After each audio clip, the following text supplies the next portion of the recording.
وقف جدید کے بارے میں ہے کہ حضرت مسلم موعود رضی اللہ تعالیٰ عنہ نے جب یہ پہلی دفعہ تحریر کی خطبہ شاد فرمایا، میرے ذہن میں ایک تاثر چلا آ رہا ہے کہ حضور نے فرمایا تھا کہ جو معلمین ہوں گے وقف کریں گے ان کا ڈائریکٹ میرے ساتھ رابطہ ہوگا اور وہ میری ہدایات پہ کام کریں گے اور دور دراز علاقوں میں، دیہاتوں میں، جنگلوں میں وہ ایک خدا رسیدہ انسان بنیں گے.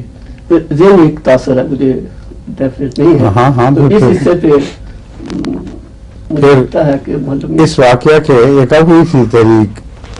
58 میں، 57 کے اینڈ پہ غالباً ہوئی تھی. ہاں میں بھی بتاتا ہوں. ہاں 57 کے آخر پر.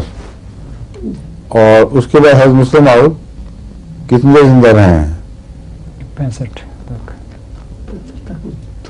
پھر آپ نے کیوں ایسا نہیں کیا جس طرح آپ کہہ رہے ہیں؟ اس کا مطلب یہ ہوتا ہے جب ایک تحریک چلائی جاتی ہے تو آغاز میں عام نگرانی سے بڑھ کر نگرانی کی ضرورت پڑتی ہے، اور براہ راست نگرانی اس لیے ضروری ہے تاکہ جماعت میں وہ تحریک اس طرح متعارف ہو جائے جس طرح خلیفہ وقت متعارف کرنا چاہتا ہے، جو اس کی اپنی خواہش، اپنی اس پہ توقعات ہیں، ان کو اپنے سامنے چلائے اور دکھا دے کہ یہ اس طرح ہونا چاہیے. حضرت مسلم موعود نے شروع میں اس حد تک تو دلچسپی لی کہ جب یہ تحریک شروع ہوئی ہے تو اس وقت باقاعدہ تفصیل سے اس کی رپورٹیں منگوایا کرتے تھے، اور بعض اوقات براہ راست معلمین کو بھی ہدایات پہنچا دیا کرتے تھے. ملنے کے لیے آئے ہیں تو ہدایت جاری فرما دی، اور معلمین نے پھر آگے بتا دیا مرکز کو کہ یہ مسلم موعود کی طرف سے ہدایت ملی ہے. تو اس سے زیادہ تو ناممکن تھا آپ کے لیے وہ بوجھ اٹھانا. اس لیے یہ خیال کر لینا کہ سارا چارج براہ راست سنبھال لیا ہو وقف جدید کا، یہ کبھی بھی نہیں ہوا.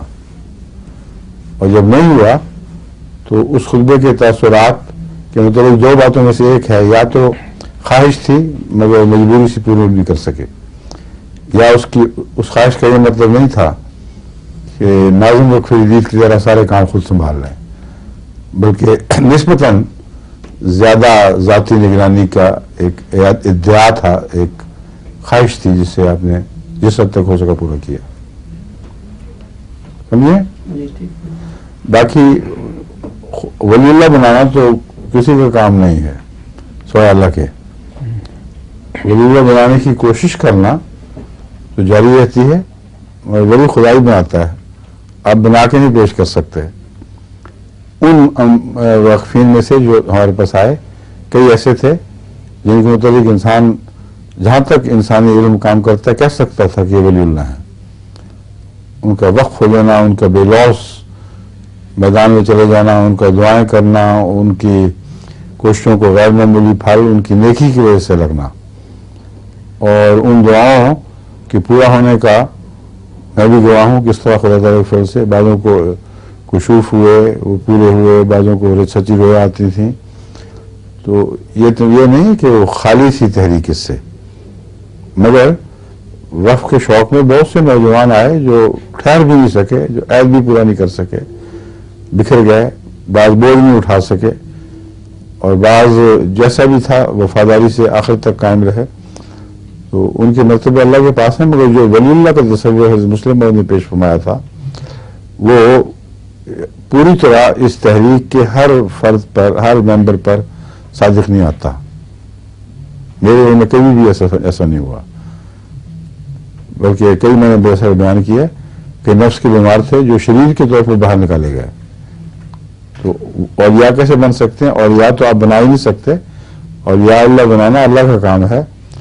خلیفہ وقت کا اتنا کام ہے کہ تحریک کرے اور توجہ دلائے، اور وقف جدید کا کام تھا کہ ان کی نیکی، ان کے تقویٰ پر نظر رکھے بجائے اس کے کہ میں صرف ظاہری علم پر زور دے. سمجھ گئے؟